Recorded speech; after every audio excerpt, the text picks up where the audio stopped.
क्या फिर पीएम मोदी पर निशाना साध गए नितिन गडकरी? गडकरी का तंज कुछ लोग खुद को समझने लगे हैं बड़ा। जिन्हें बड़ा समझता था वो बहुत ही छोटे निकले। गडकरी के बयान पर बीजेपी में मची हलचल। कुछ दिन पहले तक नितिन गडकरी की बीजेपी में तूती बोलती थी। पार्टी के हर बड़े फोरम पर उनकी उपस्थिति रहती थी। 2009 से 2013 तक गडकरी बीजेपी के अध्यक्ष रहे। पार्टी के हर फैसले में उनकी सहमति ली जाती थी। जेपी नड्डा बीजेपी अध्यक्ष बने तो गडकरी बीजेपी संसदीय बोर्ड और चुनाव समिति में पहले की तरह ही बने रहे। लेकिन अचानक ही कुछ महीने पहले उन्हें दोनों जी जगह से हटा दिया गया। मोदी सरकार में उनके पास करीब आधा दर्जन मंत्रालय होते थे, लेकिन आज उनके पास सिर्फ ट्रांसपोर्ट और हाईवे मंत्रालय ही बचा है। बीजेपी में गडकरी कभी नंबर 1 के नेता होते थे, पीएम मोदी पद के उम्मीदवार भी होते थे, लेकिन आज उनकी गिनती पार्टी के टॉप 10 नेताओं में भी नहीं हो रही है। पार्टी की ओर से यह संकेत भी दिए जा रहे हैं कि वो गडकरी के बयानबाजी से खुश नहीं है।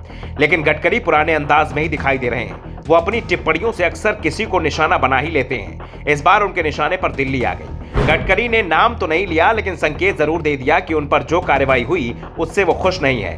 महाराष्ट्र में बीजेपी नेता के घर पर आयोजित एक कार्यक्रम में गडकरी ने कहा कि जब मैं बीजेपी का अध्यक्ष चुना गया था तो दिल्ली में रहता था। दिल्ली का पानी अच्छा नहीं है, महाराष्ट्र बहुत अच्छा है, मुंबई बहुत अच्छी है। दिल्ली पहुंचकर मेरे कई भ्रम टूट गए।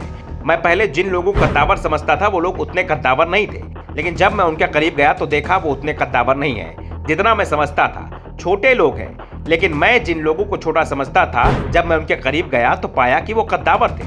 ये मेरे जीवन का अनुभव रहा है। अब गडकरी के इस तंज को लेकर सवाल उठ रहे हैं कि वो किस नेता पर निशाना साध रहे हैं। क्या उनके निशाने पर बीजेपी अध्यक्ष जेपी नड्डा हैं, जिन्होंने गडकरी को अपनी टीम से बाहर कर दिया, संसदीय बोर्ड और चुनाव समिति में उन्हें जगह नहीं दी, या फिर पीएम मोदी, जिन्होंने पहले उन्हें महत्वपूर्ण मंत्रालय दिए और बाद में वापस ले लिए। वैसे गडकरी की इच्छा तो 2014 के चुनाव में पीएम बनने की भी थी। पीएम पद से चूके तो फिर उसी साल महाराष्ट्र में बनी बीजेपी के सरकार में वो सीएम बनना चाहते थे। वैसे गडकरी ने अपनी ये इच्छा सार्वजनिक कभी नहीं की, लेकिन संकेतों में उन्होंने अपना दावा जरूर किया था। लेकिन 2014 में गडकरी के हाथ से पहले पीएम पद और फिर महाराष्ट्र का सीएम पद निकल गया।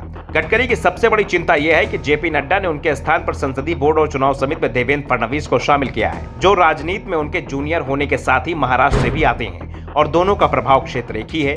दोनों ही आरएसएस की पसंद भी हैं, लेकिन पार्टी हाईकमान इस समय गडकरी की जगह फडणवीस को आगे बढ़ाने में लगा हुआ है और गडकरी का ये दर्द ही समय समय पर उनकी जुबान पर आ जाता है। वैसे सिर्फ गडकरी की बयानबाजी के चलते ही उन पर कार्रवाई नहीं हुई है, बल्कि दावा तो यहां तक किया जाता है कि गडकरी और उद्धव ठाकरे के बीच की निकटता भी उन पर कार्रवाई के लिए बड़ा कारण बनी। उद्धव ठाकरे तो कई बार ये बात सार्वजनिक रूप से कह चुके थे कि अगर बीजेपी और शिवसेना के बीच बातचीत का जिम्मा नितिन गडकरी को दिया जाता तो उन्हें कभी एनडीए से अलग नहीं होना पड़ता। Bureau report, the Navdarpan news.